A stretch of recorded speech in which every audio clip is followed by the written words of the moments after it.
At 52, I had grown comfortable with my invisible existence.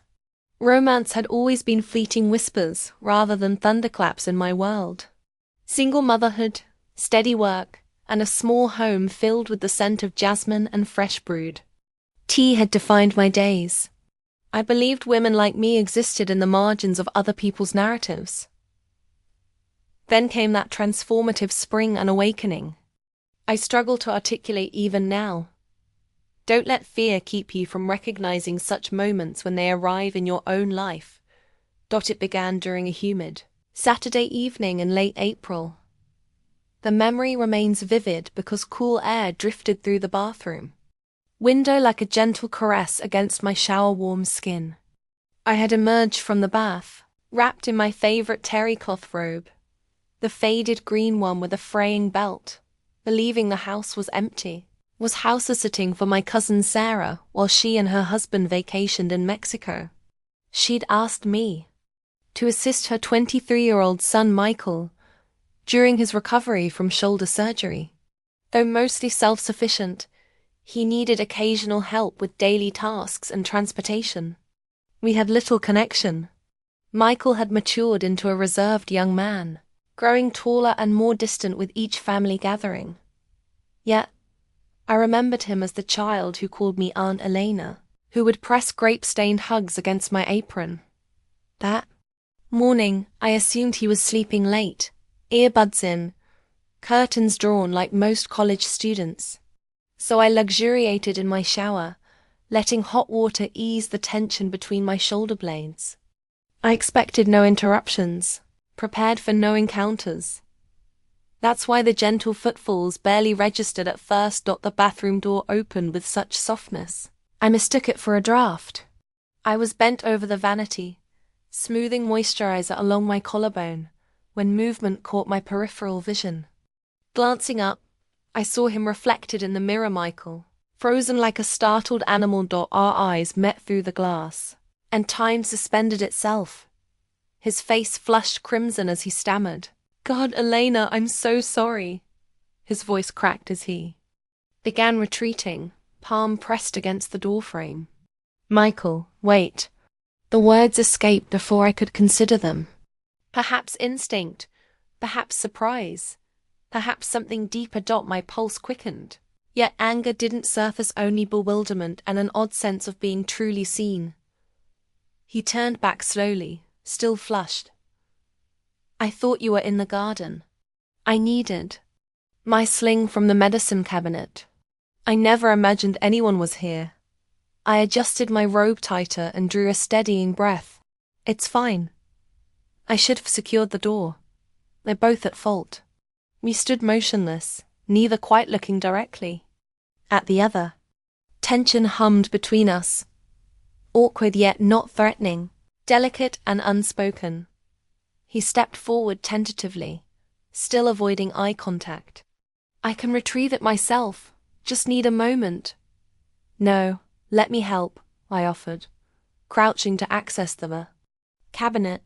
My hands trembled slightly, and I felt self-conscious about my exposed knees as I knelt. When I handed him the sling, our faces were suddenly much closer than anticipated.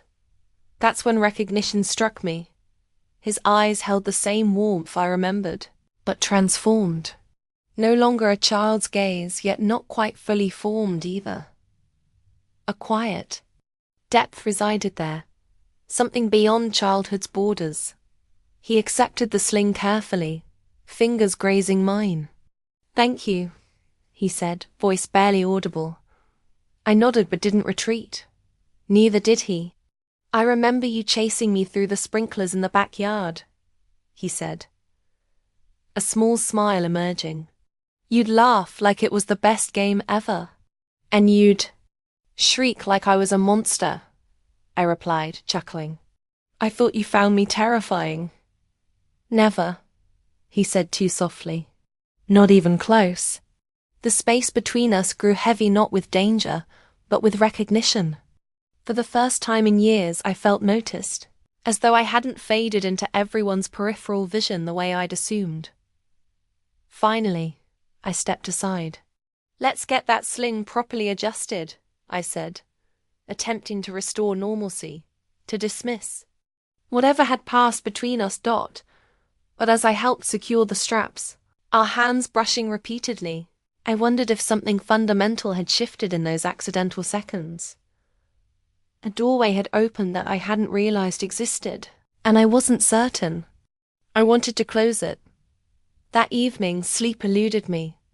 I lay in Sarah's guest bedroom, ceiling fan whirring overhead, watching shadows dance across the walls. The bathroom encounter replayed endlessly. Michael's expression when he saw me, the tremor in his voice, how his touch lingered just beyond necessity. It was innocent. It had to be. Yet something about it kept tugging at my consciousness. Not just what occurred, but my response. Not embarrassment, not violation, not anger. Instead, I felt seen. Wanted, even. That realization carried guilt I wasn't ready to acknowledge.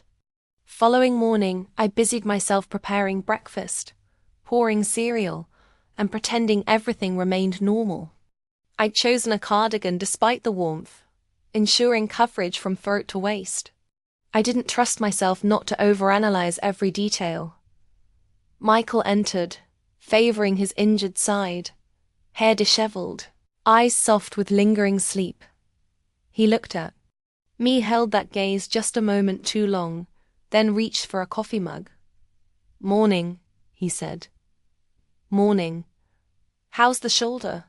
He shrugged carefully. "Stiff, but improving." I nodded, stirring my coffee. "Let me know when you want to do your exercises. I can assist."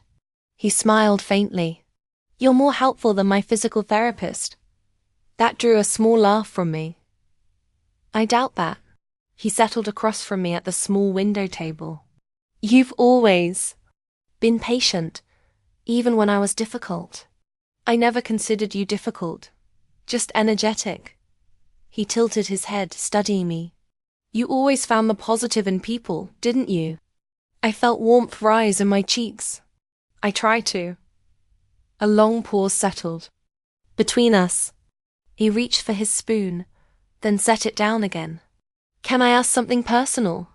he said, not quite meeting my eyes. I stiffened slightly. "That depends." "Why are you alone?" The question caught me off guard. "That's rather unexpected." He looked up then, expression earnest. "I just mean someone like you. Thoughtful, warm, beautiful. It doesn't make sense. You deserve companionship." My chest tightened. "That's kind of you, Michael, but relationships are complex. Eventually, you adapt to solitude." "But do you want to be alone?" His voice was gentle, careful. I didn't respond immediately, instead watching wind play with the tree branches outside. Sometimes I do want more, but I've learned to quiet that part of myself. Life becomes simpler when you stop expecting too much. He considered this, then said, "You shouldn't have to silence yourself. You still have so much to offer." His words, so simple, cut deeper than he could have known. Perhaps it was his delivery or the sincerity in his eyes.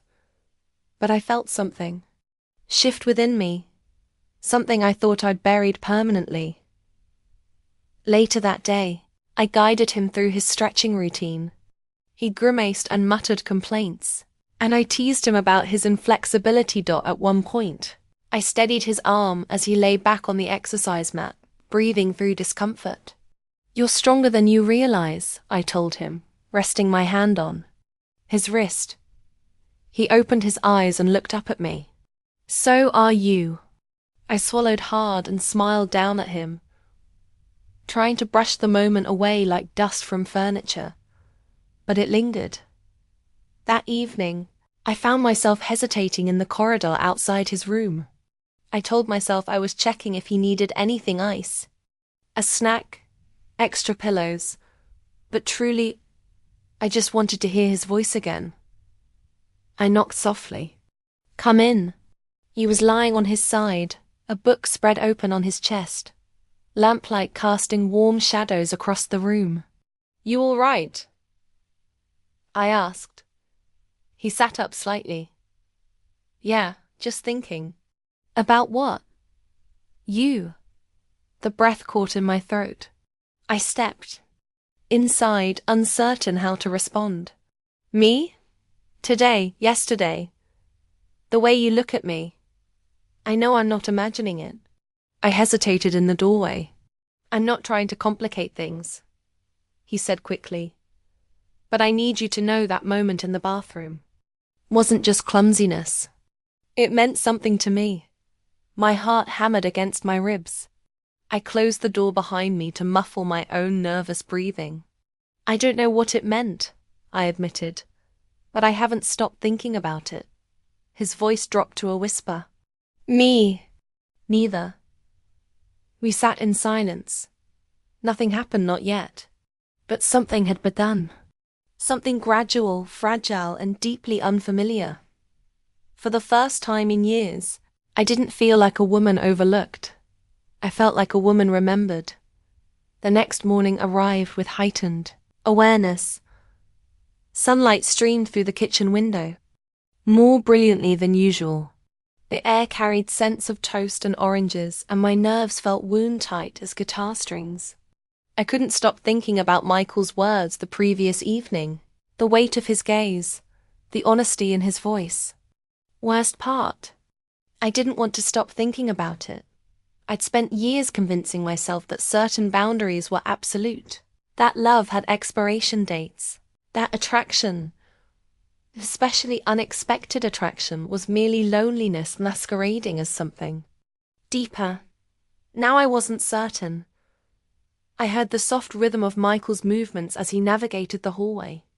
I was pouring orange juice when he entered the kitchen, still bare-chested, pajama pants hanging just low enough to make me avert my eyes more quickly than intended. He smiled gently. You were up early. So are you, I replied, voice too bright, too controlled. He leaned against the counter, looking at me as though he could see through every defense I'd constructed. Didn't sleep much, I nodded. Me neither. We stood there, the refrigerator's hum filling the space between us. I could feel his attention on me, but I couldn't meet it yet. Can we talk? He asked. I sighed softly.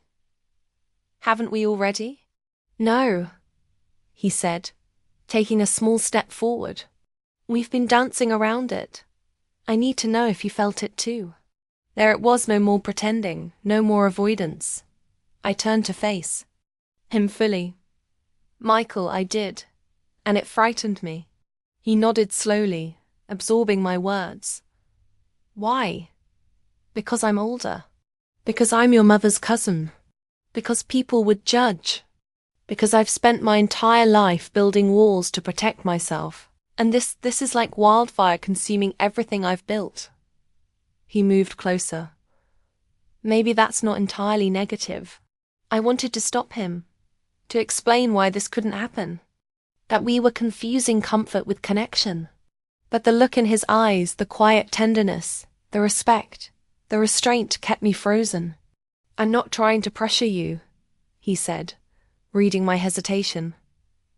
But I can't pretend anymore. When I look at you, I see more than just Sarah's cousin. I see someone who truly listens, who cares, who makes me feel like I'm more than just someone recovering from injury. I looked down, blinking rapidly. I don't know how to handle this. You don't have to handle anything, he said gently. Just don't close the door yet. Later that afternoon, we sat on the back deck, sun sinking low behind the trees. I brought out a pitcher of iced tea, and we didn't speak for a long while, just existed together side by side in that quiet intimacy that doesn't require words. Eventually, he said, You know, as a kid, I always thought you were the most interesting adult. You weren't like my mom or my teachers. You spoke to me like I had value, like I was worth hearing. I smiled softly. You were. I think that stayed with me, he said. Even as I got older, I didn't know how to respond. So I reached over and lightly touched his forearm. He didn't flinch, didn't withdraw. He looked at me as though that simple gesture meant more than it should have. That night, after he retired to his room, I sat alone in the living room and let silence envelop me. I thought about how long it had been since someone saw me without needing something from me, since someone made me feel valued, not as a mother, not as a caregiver, not as a woman past her supposed. Just me. That realization made me weep not from sadness, but from something deeper. Recognition of who I used to be, of who I might still be. I didn't know where any of this was leading, but for the first time in ages, I wanted to discover the answer. The following morning arrived wrapped in gentle light and quiet anticipation. Stood at the kitchen sink, hands resting on the edge, watching moisture trail down the window. My heart was full, confused, awakened, unsettled, but full. I had no roadmap for this, no guide to tell me how a 52-year-old woman should feel when a much younger man, her cousin's son, sees her for who she truly is. Not just with admiration, but with something gentler, something dangerously close to affection.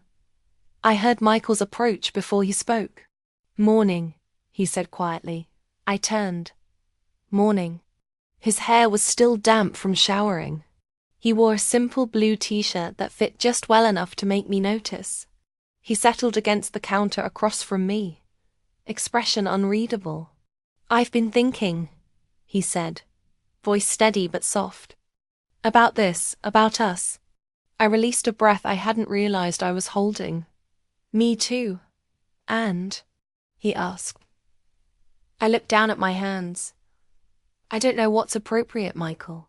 I've spent most of my adult life doing what made sense, what was expected. But this doesn't fit any category. It's complicated." He took a step closer. "But is it wrong?" That question settled in my chest like a weight. It wasn't simple to answer. I thought about Sarah, about family, about whispers that would follow if anyone discovered this. But I also thought about how long it had been since someone made me feel curious about life again. "No," I said finally. "It's not wrong, but it is delicate." Michael nodded. "Then let's handle it carefully. No rushing, no definitions. Just honesty." That word honesty anchored me. He extended his hand. I looked at it for a long moment before placing mine in his. It felt warm, grounding, not a leap, just a step. That afternoon, we sat outside again, spring air alive around us. I asked him about his studies, his music, his plans after recovery. He asked about my dreams, whether I still harbored any. "I used to want to open a bookshop," I said with a laugh.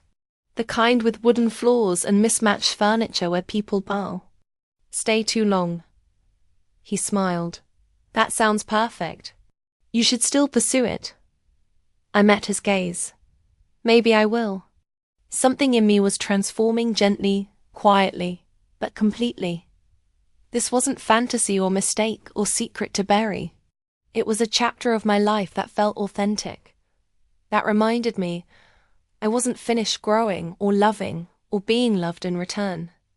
That evening, just before sunset, Michael joined me in the hallway as I folded fresh laundry. His hand brushed mine as I passed him a towel. Our eyes met, and for a second, I thought he might kiss me. But he didn't single quads t not instead. He leaned his forehead lightly against mine. "I like who I am when I'm around you," he whispered. I closed my eyes. "I like who I'm becoming." We didn't need more. Then not that night, not the next morning, Sarah texted that their flight was delayed. They'd return late. Michael and I had one more quiet day together. Nothing happened. Not in the way someone might expect. But everything did happen as I packed my bags that evening, and we said goodbye. We made no grand promises, just a lingering look, a brush of hands, a shared truth. Driving home, I didn't feel guilt or regret. I felt awake. Not because of what did or didn't occur, but because someone reminded me that I still mattered. That I could still be seen, still be wanted, still be part of something real. So if you're reading this and wondering whether it's too late for you, let me assure you it isn't. Sometimes life surprises you in the smallest, most complicated ways.